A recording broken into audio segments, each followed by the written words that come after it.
Can you go more than 3 hours without eating and not feeling hangry? I'm keeping it real today. I'm keeping it real. I'm talking to those of you who are addicted to sugar, who are addicted to food, and don't even know that you're addicted. I'm talking to you. So listen up. Answer these few questions for me.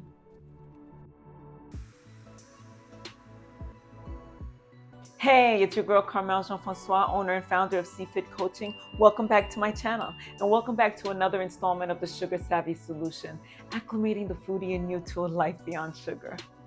Answer these few questions for me. Do you ever wake up in the middle of the night just to eat? Will you drive out of your way or maybe even leave the house simply to satisfy a craving?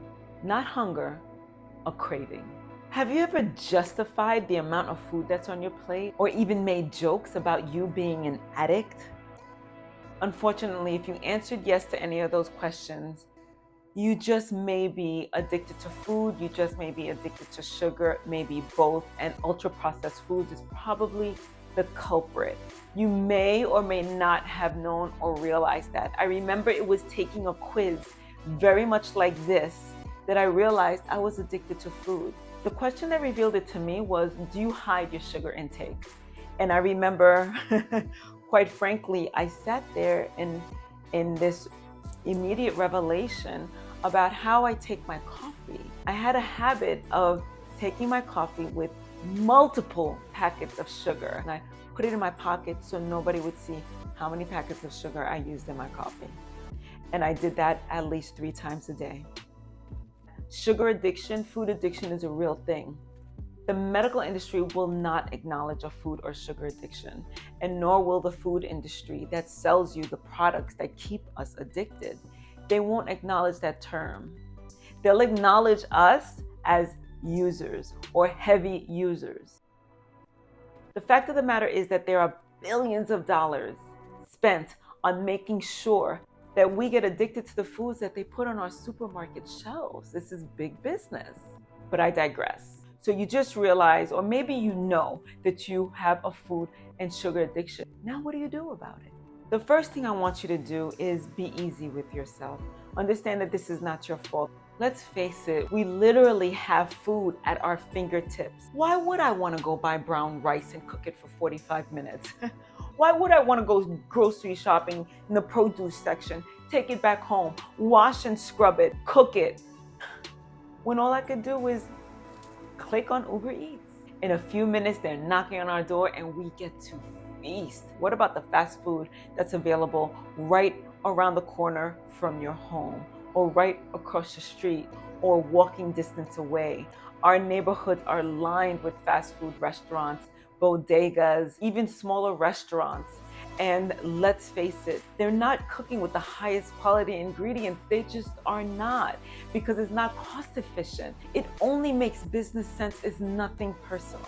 Now let's take it back to the supermarket. More than 70% of the foods on our supermarket shelves are ultra processed foods. Now, I did a whole video about ultra-processed foods and what's considered ultra-processed foods. If you don't know what they are, you could check out my video, or you can go to the supermarket and take a look at any one of those shelves. Anything, in my opinion, with more than 3 ingredients is ultra-processed. And it's basically ingredients that you would not be able to find in anybody's kitchen or at the supermarket yourself, because these foods are made in labs somewhere. They're made in a factory somewhere, extracting chemicals from products we may or may not even know. And they're putting in the foods to preserve it, to make them taste good, even after they've been sitting on the shelves for about 4 months, to make them addictive so that you can come back for more. This is the business of food. That's all it is. It's not personal. But we have to start taking it personally, because it's affecting our lives. It's disrupting our lives. If you have to go out of your way to satisfy a craving, if you have to eat your food in privacy so people won't shame you and people won't judge you while you eat, thinking about sugar, fighting the addictions, fighting the cravings, it's exhausting. It is a disruption. If we're going to the doctor and getting diagnosed with prediabetes, PCOS, erectile dysfunction, fatty liver disease, high cholesterol, heart disease, high blood pressure, it's personal. So the first thing we did is not blame ourselves. Excellent. The next thing I want you to do, abstinence. Yeah, I said it. When somebody who's abusing substances decides that it's time for them to get off the substance, they're not just going to go in moderation and say, hey, listen, I'll have only a little bit of crack cocaine this week and then I'll be better. That's not the conversation. It's never the conversation. Get rid of it, get it out of our lives. Easier said than done. Of course it is. I didn't say that this was going to be easy, but then this is definitely necessary. I told you I was going to get real with you today, didn't I? But on the bright side, abstinence gives you an opportunity to go into the supermarket and discover an aisle, a section of the supermarket that you rarely paid attention to before. And that's the produce section. Now, I challenge you to go into the supermarket, take a look around, rediscover a lot of the fruits and vegetables, and even the fruits and vegetables you've never had.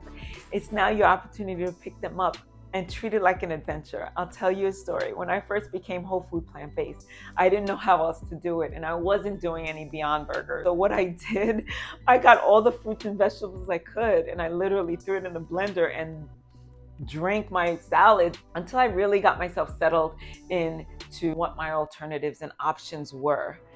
But during that time, I started really appreciating the flavors and the mixes and the pairings in a whole new way that I never anticipated. This was a whole new world that I had never ventured in because I was so busy eating my ultra processed foods. There was really no room for anything else. Now the opposite was happening.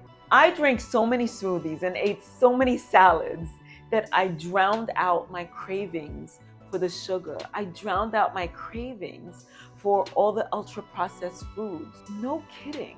It was unprecedented. I did not expect that to happen. So I challenge you and I welcome you to take this adventure.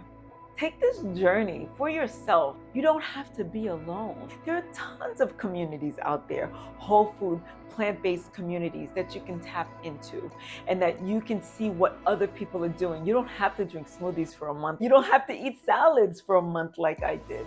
You could definitely eat your heartier food.